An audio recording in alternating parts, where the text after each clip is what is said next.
Salut les amis, salut, j'espère que vous allez bien. Aujourd'hui, c'est du coup la discussion, le live que j'ai lancé. J'espère que vous allez bien.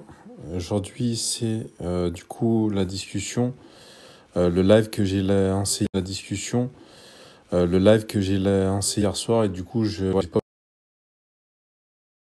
live que j'ai lancé hier soir et du coup j'ai pas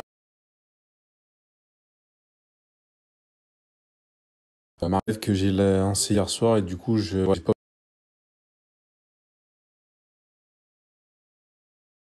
relation comme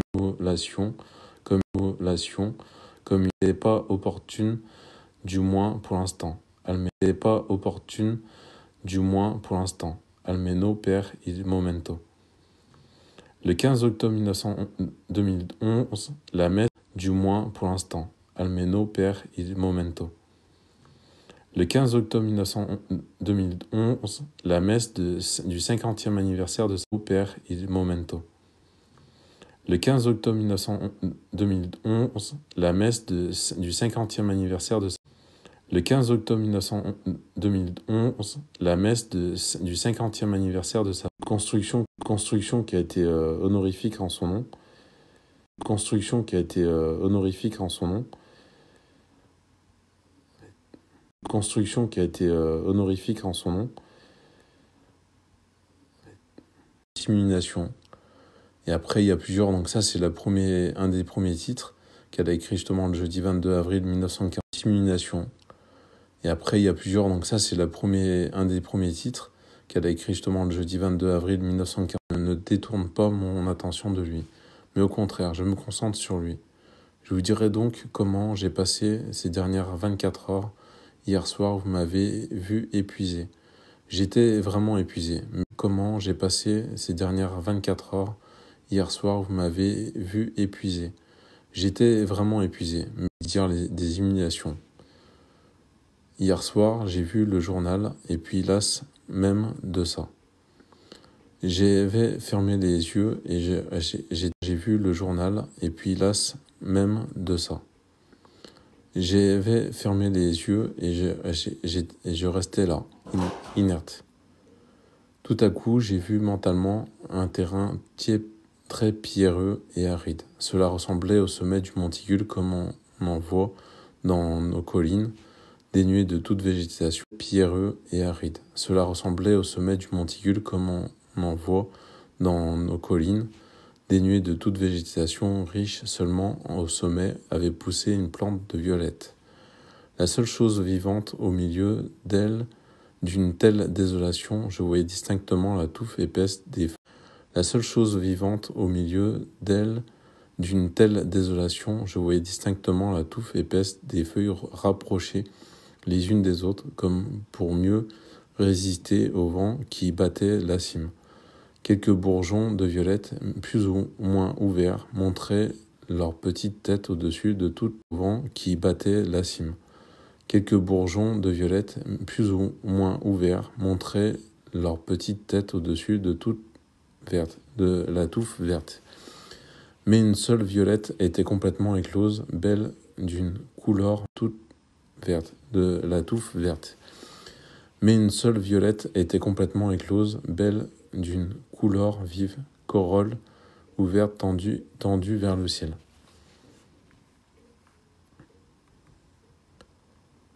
Ce fut de la voir si droite, comme si elle était attirée par une force singulière, qui fixa mon attention et me fit chercher du regard. Je vis une grosse planche enfoncée dans le sol, on aurait dit un tronc grossièrement raboté, me fit chercher du regard. Je vis une grosse planche enfoncée dans le sol, on aurait dit un tronc grossièrement raboté, encore rugueux, et à 1,5 mètre du sol, peut-être moins, je vis 2 pieds transpercés.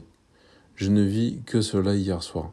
2 pieds torturés, et qu'ils fussent âprement torturés se devinait à la contraction des orteils qui se repliaient presque jusqu'à la plante des pieds, comme se devinait à la contraction des orteils qui se repliaient presque jusqu'à la plante des pieds, comme un spasme tétanique. Du sang qui coulait le long des talons, tombait sur la planche rugueuse et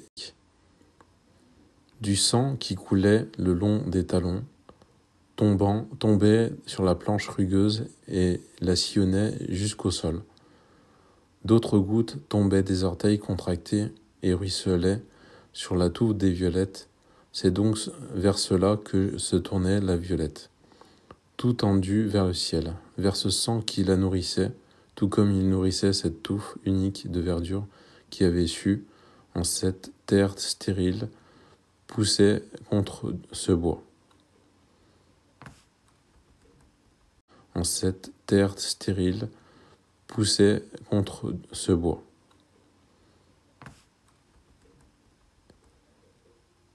Cette vision m'a dit beaucoup de choses, et quand vous êtes venu, j'étais en train de voir ce signe qui était mon sermon du mercredi saint. Cette scène ne s'est pas évanouie, et quand vous êtes venu, j'étais en train de voir ce signe qui était mon sermon du mercredi saint. Cette scène ne s'est pas évanouie, elles ne s'évanouissent pas facilement. Elles restent clairement gravées dans le cerveau, même si les choses habituelles reprennent ou tentent de reprendre le dessus. Et puis ce matin, avant que vous n'arriviez, j'ai entrevu le reste du corps. Je dis bien entrevu, parce qu'il apparaissait et disparaissait comme dans l'ondoiement de voiles de brouillard. D'autres fois, l'image en était beaucoup plus nette, mais alors il me semblait mort. Maintenant, il me paraît vivant, et je pense que c'est une grande pitié de la part de Jésus de ne pas me montrer son visage. Jésus est tellement affligé, la tristesse qui lui cause l'iniquité humaine, qui ne faiblit jamais, mais, bien au contraire, ne cesse de grandir, a atteint une telle intensité que nous ne pourrions supporter, sans en mourir de douleur, l'expression de son divin visage. Jésus, mon maître, de sa parole muette, me dit que ma place est plus que jamais au pied de la croix. Je dois tirer ma vie uniquement de son sang, et mon seul devoir est d'être l'encens au pied de son trône de Rédempteur, l'encens dont le parfum recouvre l'odeur nauséabonde du péché, de la méchanceté, de la barbarie qui émane de la terre. L'encens n'exhale son parfum qu'en brûlant et en se consumant. Et c'est ce que je dois faire. La vision me dit aussi que la fleur peut attirer d'autres regards à la croix, peut amener d'autres créatures à s'incliner sous la pluie de son sang. C'est là la tâche de la fleur envers Dieu et son prochain. Réparation d'amour envers Jésus et attraction à Jésus de beaucoup de cœurs, en acceptant de vivre à cette fin dans un désert aride, seul avec la croix. Je pourrais dire que je suis resté les lèvres pressées contre ses pieds transpercés, comme si je buvais à une source qui est à la fois fraîcheur et ardeur. Une sensation spirituelle, mais si vive qu'elle semble réelle. Puis ce matin à 10h, j'ai reçu de Rome une lettre d'une de mes sœurs, lettre que je vais vous montrer, dans laquelle on parle justement de cette mission au pied de la croix. Une image est jointe à la lettre, avec un crucifix et au-dessus un encensoir ardent et à l'inscription suivante. Que mon oraison s'élève comme l'encens en ta présence. J'ai pris tout cela comme un discours muet de mon Jésus et à sa petite hostie qui se consume petit à petit, plus d'amour que de maladie. Je pense au fait que demain, c'est vendredi saint, le jour des jours pour moi. Je voudrais accumuler des sacrifices et encore des sacrifices pour en faire un véritable jour d'expiation. Mais Maria ne peut désormais faire que si peu de choses. Eh bien, faisons ce peu de choses, sans compter que demain, Jésus s'occupera peut-être bien lui-même de me donner ma part de douleur expiatoire. Moi, je reste ici, bien serré contre la croix, de me donner ma part de douleur expiatoire. Moi, je reste ici, bien serré contre la croix. D'ailleurs, c'est la place des maris. Ainsi, je ne risque pas de manquer la moindre signe de mon Rédempteur. Donc là, voilà, c'est une des premières lettres qu'elle a écrites. Enfin, c'est la lettre du 22 avril, du jeudi 22 avril 1943, de sa vision qu'elle a eue. Et voilà, c'est pour vous dire la description qui est dans un détail, magnifique. Enfin, c'est vraiment... c'est beau, voilà, c'est beau. Là, c'est la vision après catéchèse du 23 avril 1943. Donc là, elle explique, pour sauver la terre, Dieu envoya un bain de sang. Je viendrai à la dernière heure. À chaque créature qui s'immole, le ciel accorde le salut de quelques âmes. Il n'y a pas de méthode spéciale pour développer ce pouvoir d'obtenir des grâces. Le matin du vendredi saint, Jésus dit, la première fois, pour sauver la terre, mon Père envoya ses eaux purificatrices. La deuxième fois, il envoya un bain de sang. Et quel sang? Ni la première, ni la deuxième purification n'aura servi à transformer les humains en enfants de Dieu. Maintenant, le Père est las, et il permet que se déchaînent les châtiments de l'enfer afin qu'y périsse la race humaine, car les humains ont préféré l'enfer au ciel. Et Lucifer, le dominateur, les torture pour les pousser à blasphémer contre nous et faire ainsi d'eux ses enfants à jamais. Je viendrai une deuxième fois pour mourir afin de les sauver d'une mort plus atroce encore. Mais mon Père ne le permet pas. Mon amour le permettrait, la justice pas. Elle sait que ce serait inutile. Je ne viendrai donc qu'à la dernière heure.